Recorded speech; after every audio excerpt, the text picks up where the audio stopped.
잠시 후에 역사 이야기 나눠보는 히스토리 월드로 함께 할 거예요. 역사 속 최장기 통치자에 관련된 이야기 살펴보겠습니다. 광고 듣고 선임 교수 박광일 작가 만나볼게요.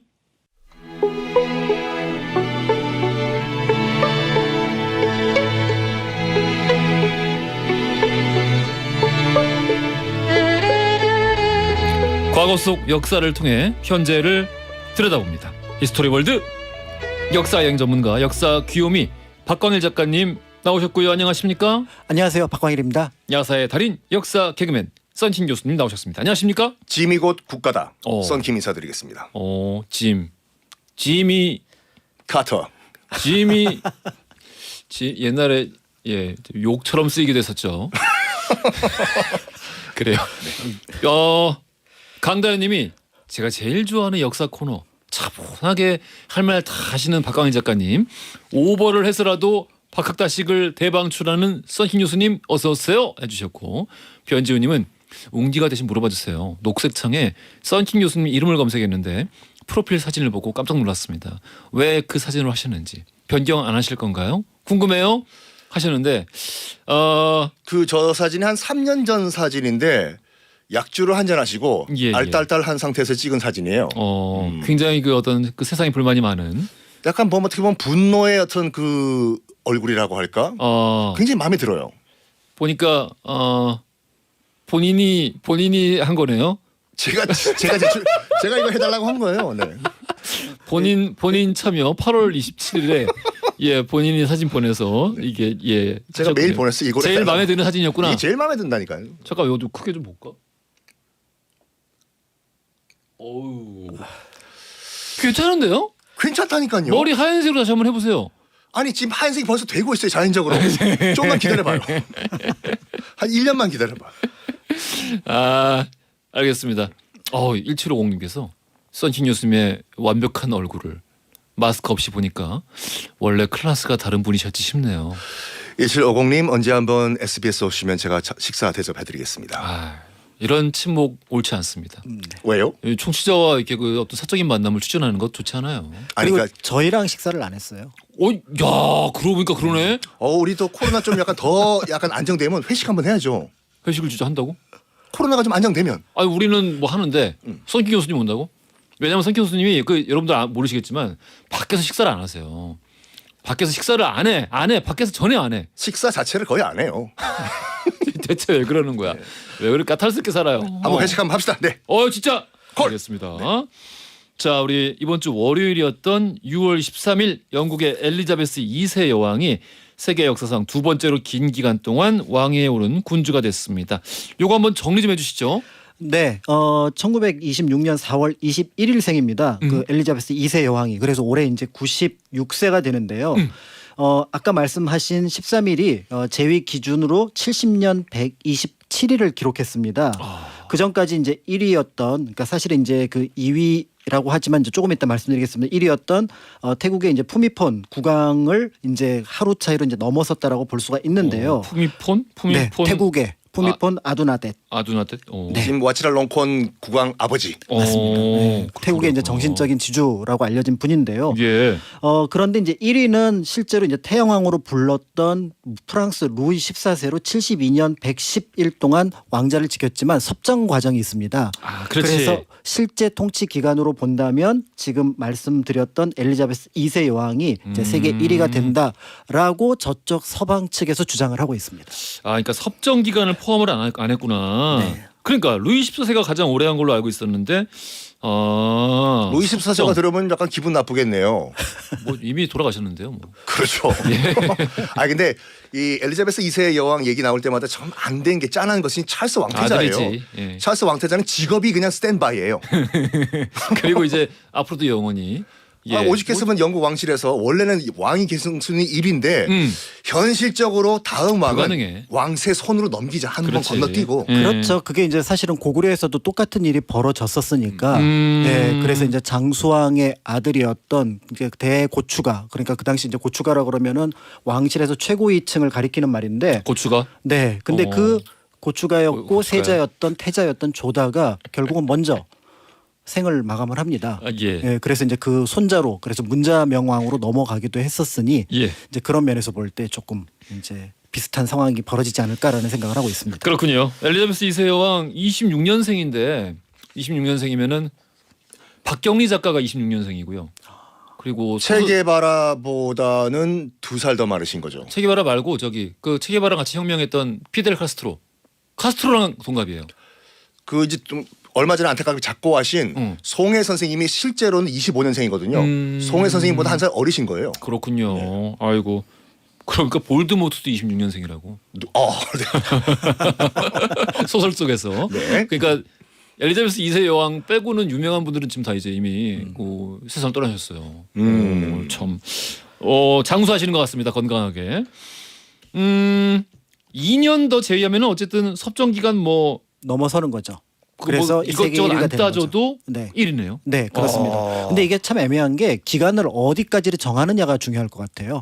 근대 이후로 보면 그렇지만 정근대로 넘어가면 이거보다 많았다라는 기록들이 곳곳에 있기 때문에 이제 이게 실제로 확인 가능한 것만 기준으로 했다라고 볼 수가 있습니다. 아, 좀 이따 알겠습니다. 말씀드리겠지만 루이 14세는 그 5살 때 황제가 돼가지고 72년 동안 그 왕자리에 있었기 때문에 굉장히 오래 장수한 거예요. 뭐 그렇죠. 근데 생활 습관이라든지 뭘 먹고 어떻게 생활했는지를 봤을 때는 굉장히 미스테리하거든요. 저렇게 오래 사는 게. 그리고 병도 많았을 거라고 들을 것 같은데요. 걸어다니는 종합병원이었다니까요. 예. 그렇죠. 그래서 옆에 냄새가 나서 가까이 가지도 그러니까. 못했다고 하기도 하니까 좀 의심스럽기도 하고 그런 부분들이 있습니다. 그렇군요. 네.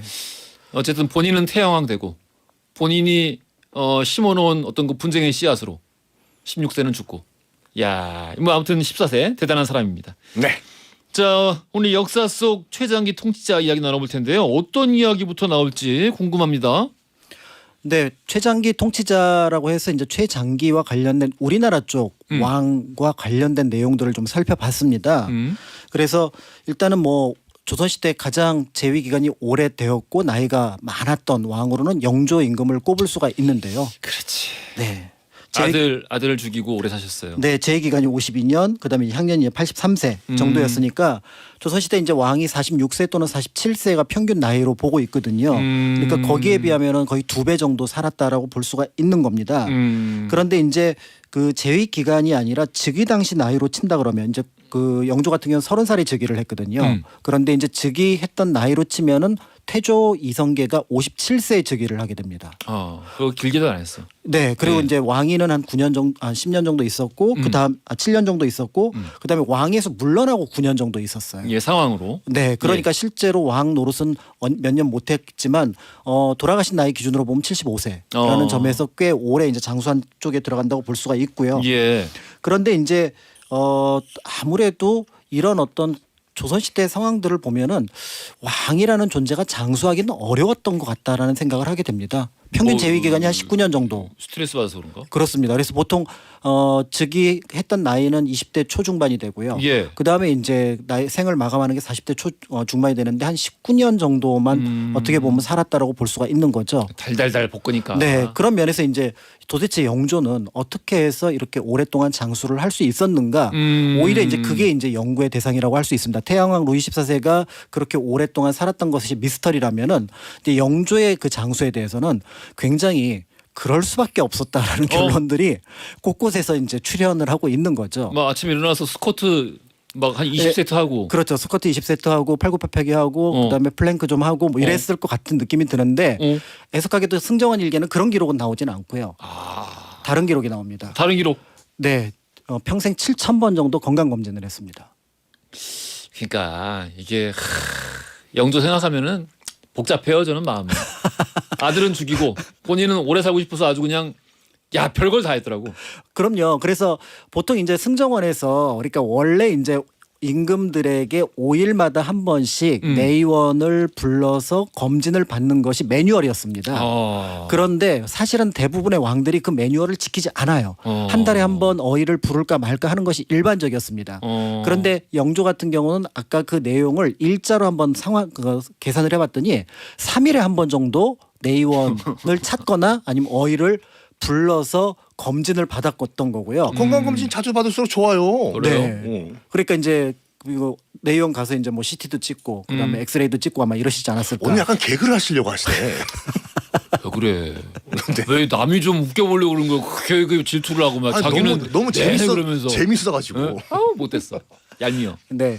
그리고 이제 또 하나 중요한 게 건강에 이제 그 시기의 왕들이 대체로 좀 몸이 비대한 편이었어요. 영조도 비대하지 않았나요? 영조만 비대하지 않았습니다. 영정 보면은 좀 근성치 큰데. 영조는 좀 몸이 가는 편이었고 그래요? 오히려 경종이 비대했고 형이었던 그다음에 숙종에 대해서는 약간 덩치가 있는 편이다 하지만 비대하다라는 표현은 나오진 않고 있고요. 대신 또 이제 그 사도 같은 경우가 굉장히 몸이 비대해서 그래요. 네, 그런 어떤 기록들이 남아 있어서 영조가 거기에 대해서 질책하는 어떤 기록들도 남아 있습니다. 그러니까 그냥 매사가 다 꼴보기 싫은 거야. 그런 부분들이 없지 않아 영화 있었던 것 같아요. 사도의 유아인이 약간 고증이 잘못됐다고. 원래 사도 훨씬 세자는 뚱뚱해야 되는구나. 키가 크고 정말 뚱뚱해. 아 키도 크고. 키도 효종 크고요. 대왕 라인이잖아요. 이거. 네, 어. 효종 라인이기 때문에 효종이 나중에 그 제궁 관에 들어가지 않아서 문제가 됐었던 덩치를 갖고 있었던 임금이었거든요. 이제 그런 어떤 느낌이었으니까 어쨌든 이제 자기는 몸이 좀 가는 편이었는데 토막상실. 네, 그런데 거기에 대해서 조선 시대 제일 뚱뚱했던 왕이 누구예요? 세종. 세종인가? 세종으로 보고 있는데 예. 그게 왔다 갔다 해요. 왜냐면 세종도 좀 몸이 비대하고 문종도 몸이 비대하고요. 이게 장군 가문이잖아요. 그렇죠 문종은 이성계. 예. 키가 컸다고 하잖아요. 키가 관우같이. 기본적으로 크고 그러니까 기본적으로 덩치가 있는 집안이었어요. 이 집안이. 음. 그러니까 오히려 이제 영조 사례는 조금 예외에 해당하는 예외구나. 사례라고 볼 수가 있죠. 정조 같은 경우도 무에 능했던 어떤 여러 가지 자료들을 보여주고 있거든요. 예. 그런데 보통 이제 왕의 식사가 2번의 정식과 3번의 참으로 이루어집니다. 그런데 그러니까 보통 5끼를 먹는데 그렇지. 그런데 영조는 3번만. 아 소식이 비결이다. 네, 소식을 합니다. 아. 그러니까 몸이 이제 위장이 굉장히 안 좋았기 때문에 항상 음식을 조금 줄여서 먹었고요. 그러다 보니까 음식을 줄이니까 이게 소식이 되고 그다음에 이제 백미보다는 현미나 잡곡을 많이 먹었습니다. 야 근데 그 시절에 그걸 어떻게 알았지? 소화 때문에 그랬던 것 같아요. 이게 소화가 잘 안 되고 그러니까 약간 질척거리는 밥보다는 약간 거친 것이 소화가 잘 되는 편이었던 것 같습니다. 대신 영양식은 굉장히 많이 챙겨 먹었어요. 그래요? 네, 그래서 이제 그 궁궐 안에서만 먹을 수 있는 음식 중에 하나가 이제 타락죽, 타락죽. 우유죽이었는데 문제는 또 영조가 또 눈물이 많은 임금이잖아요. 어느 날 그 타락을 그 가져왔다라는 얘기를 이제 그 배경을 설명을 듣더니 더 이상 타락죽을 먹지 않겠다고 선언을 합니다. 그래요? 내가 이 몇 그릇의 타락죽을 먹자고 10마리가 넘는 송아지의 밥을 뺏어 먹을 수는 없다. 그래서 타락죽을 그칩니다. 주변에 누가 많이 있어서 한 말이 아닐까요? 야 받아 적고 있지? 그럴 수도 있는 것 같아요. 야 근데 사관 좀 가까이 와서 좀 들어. 내가 이렇게 멋있는 말 할 때는 좀 열심히 적으란 말이야. 그렇죠, 그렇죠. 그래서 이제 이런 내용들이 남아 있는데 나중에 또 고뇌하는 장면들이 나와요. 그래서 노루 꼬리 그 사슴 꼬리 고기를 그렇게 즐겼다고 합니다. 사슴꼬리에 고기가 있어요? 그런가 봐요. 그래서 그 제주도에 노루가 씨가 마를 정도가 됐다는 거죠. 왜냐하면 그걸 진상을 해야 되니까. 그런데 그 얘기를 듣고 이제 영조가 멈춥니다. 그러면은 이게 제주도에 피해가 되니까 내가 먹지 않겠다. 그러고 몇 달 지나서 다시 이제 사관들 앞에서 이런 얘기를 합니다. 내가 안 먹으려고 했는데 안 먹는 게 낫겠지? 이거는 니들이 나를 만류해라. 그렇죠, 그렇죠. 그러니까 뭔가 설득을 하고 말려라라고 하는데 그런 것들을 몇 번에 걸쳐서 반복을 해서 사실은 맛있는 음식은 굉장히 좋아했지만 어쨌든 소식을 했다라고 보여지고요. 현미를 챙겨 먹고, 네, 밥은 5끼 말고 3끼만 먹었고. 그렇고요. 그다음에 이제 또 하나가 이제 약을 가까이 했는데 대표적인 게 인삼. 그래서 사실은 인삼 중독자라고 할 정도로 인삼을 좋아했습니다. 인삼을 먹었구나. 그래서 원래 인삼을 좋아했고요. 그러다 보니까 자기가 볼 때 경종이 아프면 인삼 처방해야 된다. 내의원에서는 말렸거든요. 이게 열이 나는데 열 그렇지. 나는 음식을 쓰면 안 된다 그러는데 본인은 이 인삼이 가장 좋다고 생각하는 음식이니까 사이비. 약이었으니까 그걸 했던 거고요. 실제로 그와 관련해서 나중에 기록으로 남겨놓기도 합니다. 내가 어떤 약을 썼더니 몸에 좋았더라. 라고 할 정도로 건강에 굉장히 관심이 많았고 그러다 보니까 제 50년 넘게 어떻게 보면은 조선의 최장수 왕이 되지 않았을까. 또 자기가 오래 살다 보니까 그런 내가 가지고 있는 건강 상식이 의원보다 낫다. 그런 부분들이 있었고요. 이런 자신감이 있었을 것 같아요. 그다음에 이제 최근에 의사들이 볼 때 영조에게 긍정적인 포인트를 한두 가지 더 찾을 수가 있는데 술, 담배를 거의 하지 않았습니다. 술 담배를 안 했다. 예, 술은 이제 그래서 금주령 내리면서 어차피 안 하는 부분이 있었고요. 담배를 하지 않았습니다. 담배를 안 폈다. 근데 이게 이제 조금 독특했던 게 바로 뭐냐면 전 왕이었던 숙종과 다음 왕이었던 정조가 담배에 대해서 비교적 너그러운 편이었거든요. 특히 정조 같은 경우는 골초라는 평가를 받는 인물입니다. 저도 몇 번 봤어요. 네. 골초에 심지어 또 소설에서도 나오더라고. 술을 엄청나게 드셨죠. 말술. 말술이 네, 정도는. 그래서 취하지 않으면 돌아가지 못한다라고 잔치판에서 공식적으로 선언을 하기도 했었으니까. 그게 건배사였잖아요. 쾌남이야 쾌남. 네, 불취무기 막 그랬으니까 이런 어떤 정조하고 비교가 된다는 점에서 영조가 또 술 담배를 멀리했다는 점 이런 것들이 결국은 영조의 재위 기간을 오래 했던 부분하고 연결이 되지 않을까 이렇게 보고 있습니다. 딱 내 생활이네. 비슷하죠. 조용히 하시고요. 술 냄새 나니까 저 얼굴 저 바라보고 얘기하지 마세요. 난 너만 바라봐. 아니 영조 같은 경우는 이 재위 초기부터 재위 끝날 때까지 자기 어떤 그 왕의 정통성이나 또 자기를 넘보는 사람들이나 이런 거에 대한 아주 과도한 어떤 그 뭐랄까요? 관심 더불어서 걱정 이런 거에 시달리면서 살았잖아요. 그렇죠. 그런 부분들이 시달렸지만 한편으로는 그거를 또 하나하나 해소해 가는데 결정적으로 영향을 그러니까 어떻게 보면 행동으로 옮겼거든요. 그러니까 그 행동으로 옮기는 과정에서 그 스트레스 역시 후반부에는 많이 줄어들지 않았을까 이렇게 보여지게 나중에는 되는데요. 해결할 거 다 해결해서. 네, 대표적으로 이제 우리가 알고 있는 궁궐에 보면은 이제 능이 있고 원이 있는데 원을 보통 이제 임금의 그 생모의 무덤이거나 세자의 무덤을 원이라고 합니다. 이제 예. 보통 이게 우리 답사 가면 상식처럼 이제 현장에 설명을 하는 건데 이 제도를 만든 게 영조예요. 근데 그 영조가 그 제도를 만든 이유는 어머니였던 숙빈최 씨의 무덤이 그냥 묘였거든요. 빈이었으니까. 네, 숙빈 묘였었는데 이거를 나중에 소령이라는 이름을 줘서 소령원으로 바꾸게 됩니다.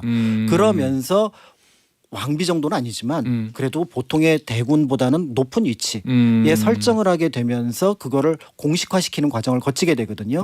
사실은 이런 할아버지를 좀 부담스럽게 여겼던 정조가 그 내용을 따라서 그래서 혈융원을 만든 혈융원. 것도 그런 것들도 사실은 어떻게 보면 또 따라한 부분이 있어요. 그래서 정조가 영조에 대해서 굉장한 부담을 느꼈지만 소령원을 정말 많이 갔어요. 그래서 12번을 갔는데 정조는 자기 아버지 무덤을 13번을 갔고 소령원 만들고 나서 육상궁이라고 해서 사당을 만들었는데 거기를 300번 넘게 갔거든요. 영조가. 가까워요. 경복궁 바로 뒤니까. 예, 그 지금 청와대에 있는 자리 7궁 자리가 원래 육상궁 자리입니다. 그래요. 거기에 이제 6개의 다른 왕의 생모들의 사당이 모여오면서 이제 7궁이 된 건데. 저번에 말씀 한번 해주셨다. 네네네. 예. 그래서 이제 그렇게 갔으니까 그 모습을 또 똑같이 한 게 경모궁을 서울대 앞에 만들어서 서울대학교 병원 자리에 만들어서 한 200번 넘게 갔거든요. 정조가. 그러니까 이제 그런 것들이 보면은 또 이 할아버지하고 손자가 비슷한 부분은 있었습니다. 그런데 이 과정에서 어쨌든 상당 부분 초기에 겪었던 스트레스는 풀어냈을 것 같고요. 아까 이제 성현 선생님 밖에서 이제 얘기했지만 뭔가 안 좋은 얘기 들으면 귀 씻습니다. 영조? 네, 영조가. 귀를 자주 씻었구나. 네, 그러니까 이게 행동으로 그치는 것이 아니라 사실은 그런 행동을 하게 되면서 정신적으로 상당 부분 자신이 갖고 있던 어떤 문제점들을 좀 누그러뜨리지 않았을까 그렇게 그러니까 보여집니다. 어머니의 신분과 자신의 출생에 대한 어떤 그 피해 의식과 이런 신경증들을 제가 보기에는 어떤 그런 건강을 다스리는 걸로 승화하지 않았나 이런 추측도 한번 해보기도 하고요. 그래요. 제가 돌발 퀴즈 2부 마지막에 드린다고 했죠. 돌발 퀴즈 시간이 돌아왔습니다. 퀴즈 주세요. 역사상 최장기간 재위를 하던 군주 태양왕 프랑스의 루이 14세는 자신의 절대적인 권력을 과시하는 수단으로 굉장한 어마어마한 비용을 들여서 이 궁전을 짓습니다. 이 궁전의 이름은 무엇일까요? 보기 드리겠습니다. 1번 베르사유, 2번 어람부라, 3번 자금성. 자금성 재밌다 이거. 루이 14세가 자금성을 지었어. 중국집 주인이었었죠. 라이라이. 자, 이거 힌트 필요 없을 것 같은데. 네. 힌트. 없습니다. 뭐 장미꽃? 한번 해요 그냥. 이거 뭐유? 이거 베르사유. 야, 이젠 뭐 막 넘어가요 그냥. 막 나가는구나. 전화하시는 분들 짧은 건 50원, 긴 건 100원이 드는 문자 샵 1035나 무료인글로 보내주시면 추첨 통해 선물 보내드리고요. 또 제 스타일의 노래가 나오고 있습니다. 제가 너무 좋아하는 곡이에요. 이 곡 아세요? 아시면은 노래 따라 나오는 부르달라고요? 네, 따라 부르세요. 알겠습니다. 스테레오로 양쪽으로 듣게. 네미시스의 베르사유의 장미 들으면서 3부로 갈게요. 허지용 쇼.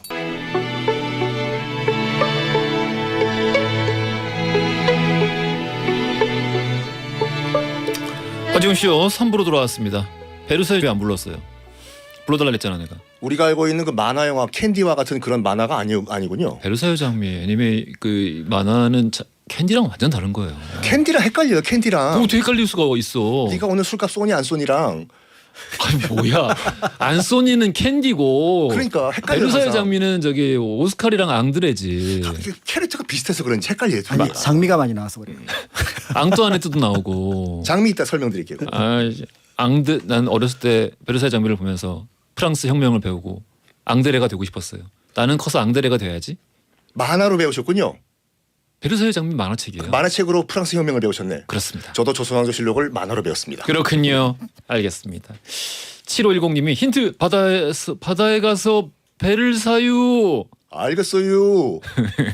배를 사유. 최정우님 딱딱했던 역사 이야기가 이렇게 재밌을 줄이야. 여기 충남 서산인데 힌트가 딱 제 스타일이에요. 아이고 라고 서산은 또. 어리굴젓이시오. 아 어색하다. 알겠습니다. 다시 한번 기회를 드릴게요. 아이고 서산은 어리굴젓이시오. 왜 못해? 충동 사투리가 제일 어려운 것 같아요. 네, 살짝 느려야 되는데 쉽지가 않은 것 같아요. 알겠습니다. 베르사유 장면 한번 더 듣고 싶은데 하지만 오늘 주제가 있으니까 역사 속 최장기 통치자 이야기 하고 있습니다. 히스토리 월드 팟캐스트로도 들을 수 있는 거 알고 계시죠? 팟캐스트 준비되어 있으니까 바쁘실 때 들어주시고요. 자 우리 이번에는 최장기 통치자 어디로 가볼까요? 자 공식적으로는 최장기로 지금 기록이 돼 있는 루이 14세 넘어가겠습니다. 태양왕이죠.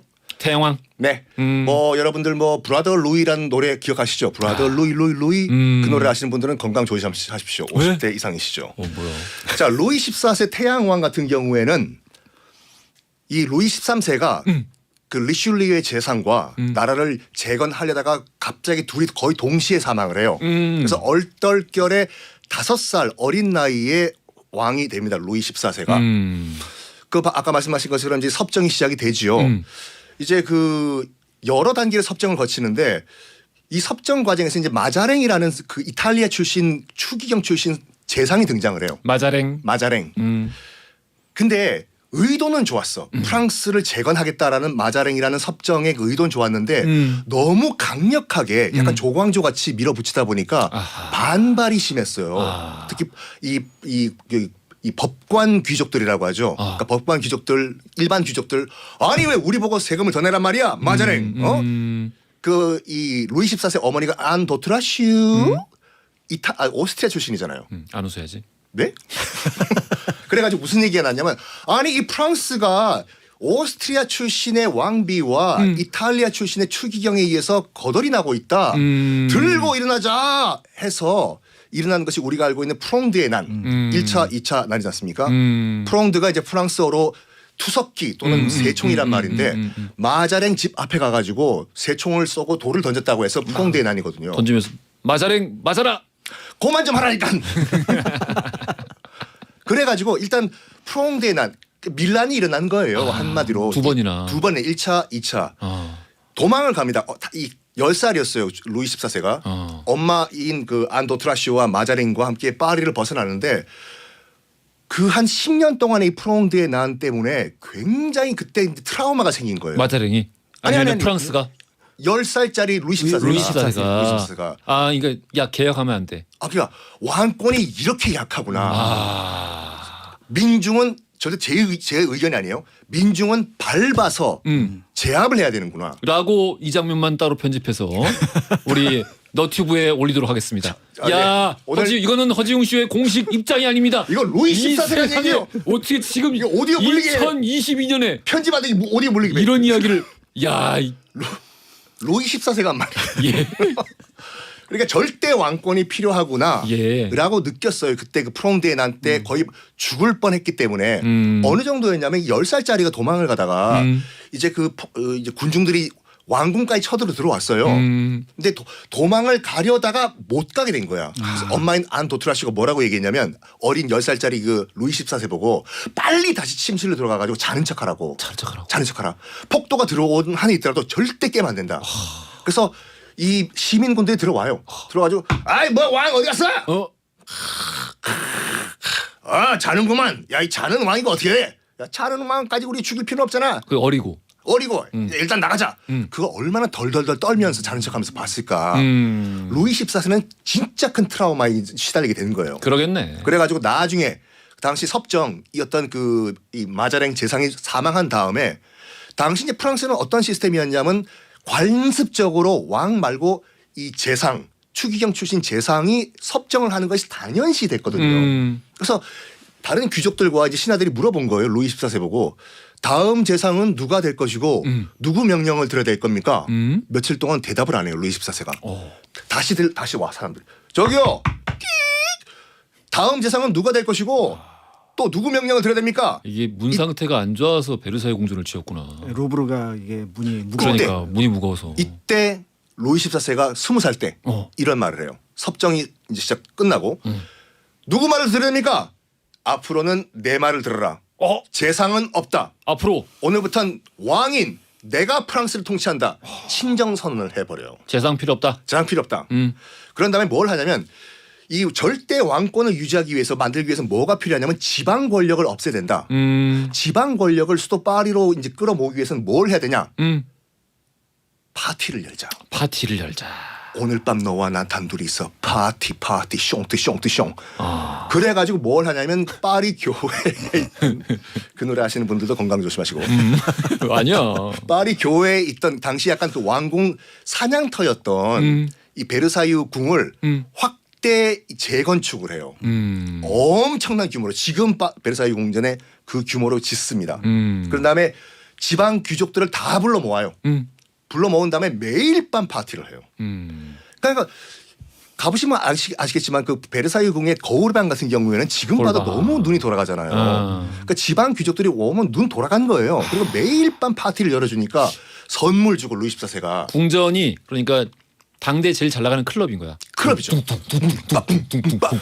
베르사유 콜라텍이죠. 그러니까 안 돌아가려고 하는 거예요. 가려고 해도.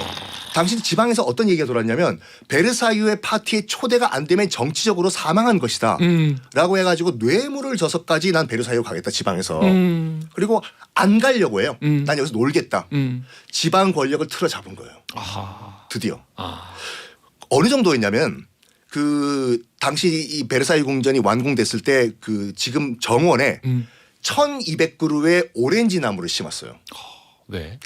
오렌지 따먹으라고? 아니지. 이 파리 같은 경우에는 약간 북쪽에 있어가지고 오렌지 나무가 굉장히 귀해요. 아 귀해서. 그래가지고 귀한 거 와가지고 보라고. 이 귀한 오렌지 나무를 실컷 보시라. 그럼 다른 지방에서 온 사람들 야 이게 말로만 듣던 오렌지야. 오렌지 발음은 orange로 해야 돼. 막 이런 얘기 했을 거 아니에요. 이게 경우는 좀 다르지만 결국에는 불만을 잠재우는 목적이란 점에서 3S랑 똑같아요. 예, 전두환 정권의 3S 정책이랑 되게 비슷하네요. 맞아요. 근데 이 겨울이 되면 파리의 겨울이 엄청나게 춥잖아요. 그럼 정원에 심었던 1200그루의 이 오렌지 나무는 어떻게 되냐?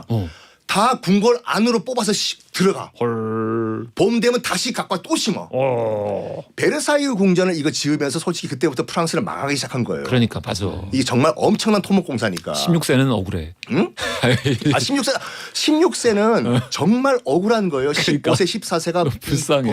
벌려놓은 거 정리도 못하고. 사실 뭐 특별히 폭정을 한 것도 없는데 목이 잘렸습니다. 그리고 이제 이 루이 14세 같은 경우에는 또 뭐라 그럴까 비난받는 게 뭐냐면 이 여자 문제가 복잡했어요. 여자 문제가. 일단은 마리라는 스페인 공주와 정식 결혼을 합니다. 근데 마리. 스페인 공주예요. 일단 말도 안 통하고 정략 결혼이다 보니까 마리랑 말이 안 통했구나. 이건 재밌다. 말이랑 말이 안 통해. 그러다 보니까 굉장히 서먹서먹한 관계가 지금 사무적인 부부 관계가 된 거예요. 아 그냥 쇼윈도구나. 쇼윈도 정도가 아니라 거의 정말로 정무 활동 정도였대. 서로 명함교환하면서 명함교환하고. 제가 당신 남편입니다. 명함에 남편 써 있어. 전화번호 거기 입력하십시오. 코코아톡에. 이러다 보니까 루이 14세 굉장히 파티를 하다 보니까 슬슬 눈이 바깥으로 돌아가잖아요. 그러면서 자기의 이 제수 씨의 친구였던 루이즈라는 영국 여성과 눈이 맞아요. 그래서 이 바람을 펴요. 제수 씨의 친구요? 자기 제수 씨의 친구. 야, 루이스라는 막장이구만. 더 막장이에요. 근데 그 왕후 마리는 아무리 정무적인 관계라고 하더라도 애정이 없는 결혼 생활이라고 하더라도 질투가 날 거 같지 않습니까? 아, 그리고 승질나지. 슬다지. 그래서 어느 정도 나를 무시하는 거니까. 좀 나를 무시한.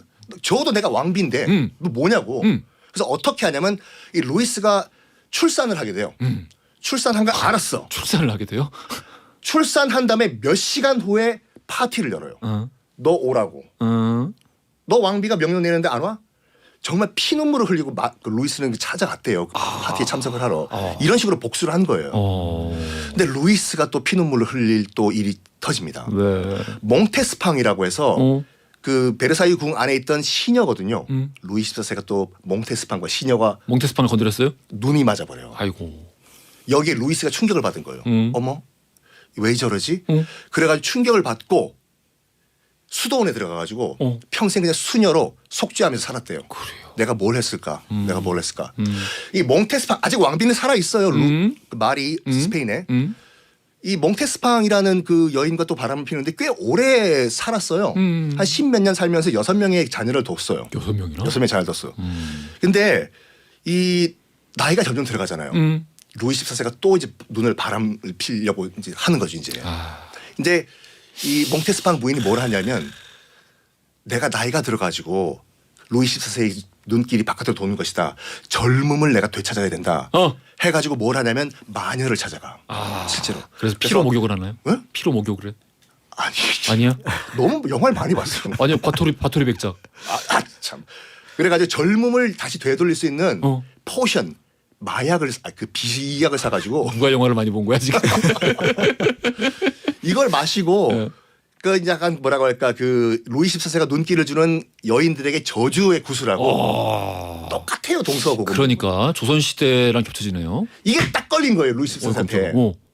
쫓겨나요. 빠밤. 빠밤. 이것도 소박거리구나. 조선이랑 똑같네. 너 어떻게 그럴 수가 있냐? 내가 사랑하는 여인한테 너 뭐 지금 저주의 구슬했다고? 몽테스팡 나가. 해서 다음 또 여인을 드리는데 그 누구였냐면 루이 14세와 몽테스팡 사이에 6명의 자녀가 있었다고 했잖아요. 안 돼.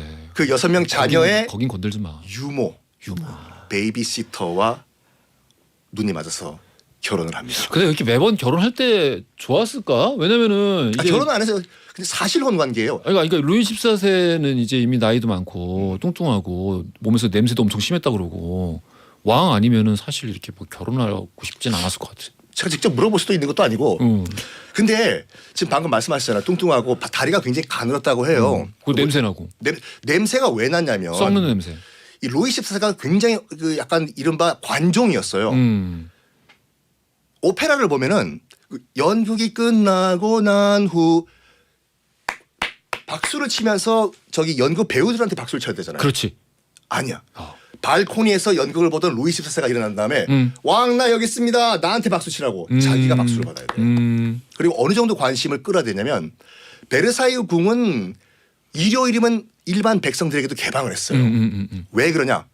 나 왕 얼굴 보라고. 백성들. 아름다운 나를 봐라. 아름다운 나를 바라봐. 아름답고 냄새나는 나를 봐라. 그러니까 뭘 특히 이제 백성들이 봤냐면은 우아하게 루이 14세가 이제 밥을 먹는 장면을 즐겨봤대요. 그래서 그게 유행이 된 거야. 야, 너 봤어? 지난 주말에 내가 베르사유 궁 갔는데 루이 14세가 삶은 계란을 정말 아름답게 드셨어. 야, 우리도 먹자. 우리도 먹자. 삶아봐. 삶아. 그 소리 또 들은 거야. 야, 다음 주말도 계란 삶아. 이러다 보니까 식탐이 대식가가 돼버린 거예요. 아하. 그리고 먹는 거를 스트레스로 풀다 보니까 이제 이 뭐라고 할까. 이가 다 썩어버렸어. 그러니까 그 냄새였던 것 같아. 나이 40에 충치가 장난이 아니었어요. 당시 이제 루이 14세의 그 주치가 닭강이었어요. 닭강. 그건 일본어고 닭강이라는 뭐야 지금 똑같은 말한 거잖아. 닭강. 그건 닭광이고 닭황 스님이 만든 닭광. 맞아요. 이 닭강이라는 주치가 뭐라고 했냐면 지금 루이 14세 만병의 근원은 뭐냐? 썩어 있는 충치다. 충치다. 이걸 다 뽑자라고 얘기를 한 거예요. 이걸 들어 루이 14세가. 그냥 루이 14세 옥수 털고 싶은 거니까요. 한번 시원하게 털어보자. 진짜로 싹 다 뽑아요. 말 들었네. 다 뽑는데 아래에 있는 이를 뽑다가 턱뼈 금가고 위에 있는 이 뽑다가 턱과 코 사이에 구멍이 뚫려버리고 하긴 당시 치과 기술이라는 게 그리고 위에 뚫린 그 구멍을 땜질한다고 쇠젓가락을 불로 지져가지고 대박. 그게 떼워지나. 왕한테. 그러니까 글로 음식물이 들어가고 난리가 난 거예요. 그리고 이가 없다 보니까 소화가 안 되니까 모든 걸 다 죽으로 만들어서 먹기 시작한 거예요. 어허. 그러니까 소화가 될 리가 있나. 오. 이 위장병을 달고 살다 보니까 이 닭강이 또 뭐라고 했냐면 장을 비우는 것이 굉장히 건강에 좋다. 장을 비우는 거? 계속 설사약을 먹인 거예요. 이것 때문에 온몸에 항상 악취가 난 거예요. 그때 어떻게 오래 살았죠? 그리고 베르사유 궁 이건 다 아시겠지만 베르사유 궁에는 진짜 최악이다. 베르사유 궁에는 지금은 있지만 당시에는 화장실이 없었어요. 그렇죠. 그래가지고 파티를 맨날 하는 이 귀족들이 쉬야를 해야 되는데 안에는 없으니까 밖에 나가서 그 베르사유 궁 정원에다가 볼일을 보니까 얼마나 냄새가 났겠습니까? 그래서 궁 관리 사무소에서 예. 여기에 들어가지 마십시오라고 콱 편말을 박았는데 그 편말 자체가 프랑스어로 에티켓이지 않습니까? 근데 굉장히 장수라는 것이 아이러니컬한 게 뭐냐면 이 77세에 사망을 하거든요. 바로 안 죽어요. 자 죽음을 감지한 것 같아. 이 루이 14세 같은 경우에도 자기는 쿨하게 죽고 싶었어요. 그래가지고 쿨하게 죽고 싶었어. 죽기 전에 예. 작별 인사가 한다고 해가지고 다 불러요. 또 파티를 하나요? 파티예요. 고별 파티. 정말 고백 파티래요. 오랫동안 이제는 우리가 사귀었던- 다 부른 다음에 자기 정말 왕 정복을 입고 자 일일이 다 악수하면서 수고했다 수고했다 수고했다. 자 앞으로 우리 그 짐이 곧 국가다란 말은 그 사람이 한 말이 아니라 그렇죠. 나중에 예. 짐은 이제 죽지만 프랑스는 영원할 것이다가 약간 와전된 거예요. 약간 멋있게 페어웰 파티를 했어. 잘 살아라. 난 간다. 간다. 서로로 나는 거 했는데 멀쩡해요. 멀쩡해. 이걸 5번을 해요. 5번. 아니 그 정말 별로야. 아니 그리고 정말 상상해 보세요. 한 사람한테서 입에서 냄새 나지. 그리고 아까 그 대변 문제 때문에 대변 냄새 나지. 온갖 질병 막 들끓지. 뚱뚱하지. 루이 14세를 그린 지금 초상화 있지 않습니까? 최악이야, 최악. 초상화를 보면 루이 14세가 웃는 얼굴이 하나도 없어요. 아파서. 아니 웃으면 이가 없기 이빨 때문에 보여서. 까맣게 그려야 되기 때문에 그래가지고 웃는 사진에 그림이 한 장도 없어요. 그렇구만요. 네. 그래서 아무튼 파티 5번 하고 갔나요? 마지막에는 자기가 죽음을 정말 직감한 게 뭐냐면은 그 대식가가 갑자기 음식을 못 먹는 거야. 이젠 진짜로 가는구나. 해서 5번째는 진짜 빠이빠이를 하셨습니다. 그렇군요. 알겠습니다. 우리 루이 14세 얘기를 쭉 해봤는데 이런 태양왕의 버금가는 그런 권력을 누린 왕을 조선에서 찾아보자면은 연산군 아닐까요? 연산군 있죠. 연산군 정도면 조선의 태양왕 아닌가? 그렇죠. 근데 일찍 죽었습니다. 그렇죠. 일찍 죽었죠. 교동도 가서 몇 달 안에 주죠. 그렇죠. 예. 사실은 그래서 아까 이제 그 루이 14세가 이제 72년 동안 재위해서 세계에서 가장 오래된 왕이다라고 공식적으로 발표를 했는데 제가 이제 처음에 말씀드릴 때 이건 서구의 견해다. 서구의 견해다. 네, 우리 쪽은 공식적으로 역사 기록을 신뢰할 만한 기록만 보더라도 장수왕이 78년 동안 재위를 했거든요. 장수왕이. 네, 그러니까 6년이 더 길고요. 믿을 수 없는 기록까지 친다면 굉장히 많은 분들이 그것보다 더 오랫동안 재위를 했습니다. 믿을 수 없는 거라고 하시면은 혹시 단군?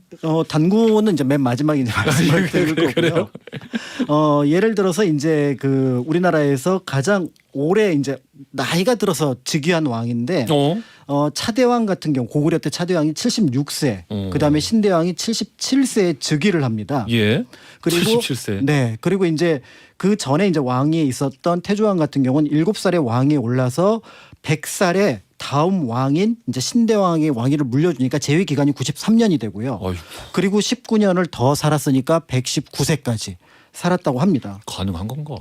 그러니까요. 그래서 이 후한서를 적었던 중국 쪽 기록들이 한 40년을 땡겨서 잡기도 했었던 부분들이 있어서 사실은 처음에 이제 고구려 왕이 비류부가 있었고 나중에 계로부 고씨로 이제 연결이 되는 부분들이 있는데 이쪽이 약간 어떤 계통상의 혼란이 생기지 않았을까. 그래서 태조왕이란 이름이 짐작할 수 있는 것처럼 한 나라를 세운 사람한테 불려주는 이름인데 맞아요. 중간에 끼어 있거든요. 태조왕이. 그런 면에서 볼 때 이제 어떤 계통상의 문제가 있다라고 보여지는데요. 이런 계통상의 문제가 없음에도 불구하고 더 오래 살았던 왕과 왕비가 있습니다. 바로 김해 김씨의 시조가 되시는 수로왕과 허황옥, 수로왕비가 157세와 156세 까지 사셨습니다. 건강 비결은 그렇구만요. 꼭지점 댄스라고 하죠. 김혜김 씨, 김혜원 씨. 네. 예. 그래서 이제 원래는 이제 김혜김 씨고 이제 허황옥이었는데 나중에 아들 중에 이제 허 씨를 주게 되면서 김혜김 씨, 김혜허 씨가 이제 그렇게 돼서 예. 우리나라에 400만 명 정도가 이분들의 자손 김혜김 씨, 김혜원 씨. 네, 가 예. 되는 거죠. 음. 그렇게 볼 수가 있고요. 아까 이제 말씀하셨던 이제 최고의 절정에 해당하는 분은 바로 단군왕검. 그래서 삼국유사에 재위 기간 1500년. 그다음에 1500년. 산신이 되었을 때 나이는 1908세다라고 공식적으로 기록하고 있습니다. 아, 은퇴하고 나서도 산신으로 한 이제 계속 400년 동안 산신으로 더 활동을 하셨던 거죠. 최고야. 최고야. 그러니까 이 지금 표정에 불만이 가득한데요? 아, 스님께서 예. 액션에 공을 하나 더 그리신 거예요. 그리고 이런 스님이. 그리고 이제 각 나라별로 이제 가장 많이 이제 제위했던 왕들을 좀 골라봤는데요.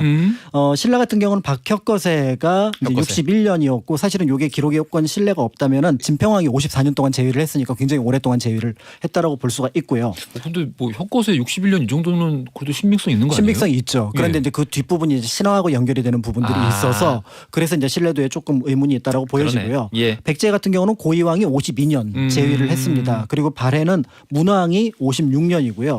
고려는 이제 고종 그러니까 여몽 전쟁 그러니까 몽골하고 전쟁 시기에 있었던 그 왕이 46년 동안 제위를 해서 아, 불쌍하다. 가장 오랫동안 제위했다라고 보여집니다. 불쌍하다.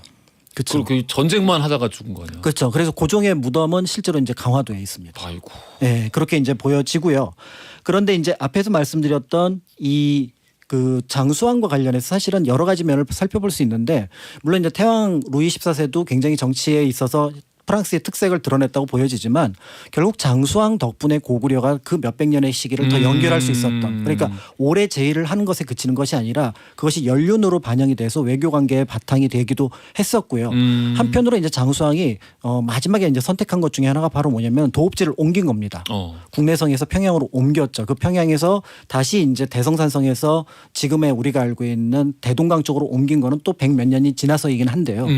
그런데 이 사건이 또 한반도 역사에서 굉장히 중요한 의미를 갖고 있는 게 예. 우리는 너무나 당연하게 고구려 우리 역사라고 생각하는데 어느 날 갑자기 중국에서 고구려를 중국사라고 하는 부분들이 있었거든요. 몇 해 됐죠. 네, 그런데 만약에 이제 그게 국내성에 계속 있었다면은 약간 우리도 방어하는 데 있어서 대외적인 어떤 시선을 가지고는 방어하기 어려웠을 텐데 도읍지가 평양이었다는 점에서 그렇지. 그거는 뭐 명백하게 우리 우리나라의 역사다. 역사 속의 왕조라고 얘기를 할 수 있는 부분 그것도 역시 장수왕이 볼 때 서해를 하나의 내해로 지중해로 보려는 어떤 그런 어떤 시선들이 작용되었다. 그래서 오래 있는 것도 중요하지만 이런 어떤 연륜을 보여주는 것도 중요하지 않을까 그렇게 보여집니다. 알겠습니다. 야 오늘 깔끔했어. 깔끔하고 재밌었습니다. 김윤희님 역사 얘기가 이렇게 재밌어도 되나요? 차에서 라디오로 듣다가 주차를 해서 어플로 엘리베이터 안에서도 들으면서 이동 중이에요. 알차게 준비해 주셔서 감사드려요 하셨어요. 언제나 최고입니다. 역사 저도 약간 코너. 두려워요. 이렇게 재밌어도 되나? 그렇구만. 다음번에 한번 재미없게 한번 해보세요. 싫어요. 알겠습니다. 히스토리 월드 오늘 역사 속 최장의 통치자에 대한 이야기 살펴봤습니다. 지금까지 박광일 작가 썬킴 교수였습니다. 감사합니다. 감사합니다. 네, 감사합니다. 허지용 쇼.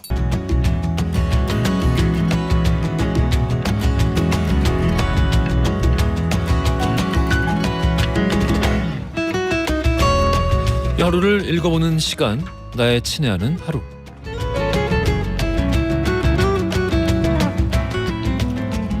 자, 나의 친애하는 하루, 여러분들의 하루 풍경 함께 나누어보는 시간입니다.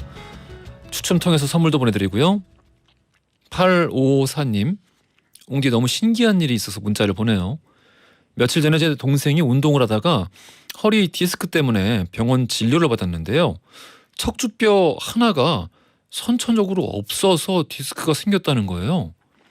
그래서 저는 그런가 보다 했는데 마침 저도 허리가 아파서 엑스레이를 찍어봤어요. 근데 이게 웬일인지 저는 5번 척추뼈랑 6번 사이에 뼈가 하나 더 있어서 디스크가 있대요. 너무 신기하고 웃겨서 저희를 제작하신 어머니에게 컴플레인을 걸었습니다. 이거 해외 도피감인가요? 오, 쌍둥이신가? 아닌가?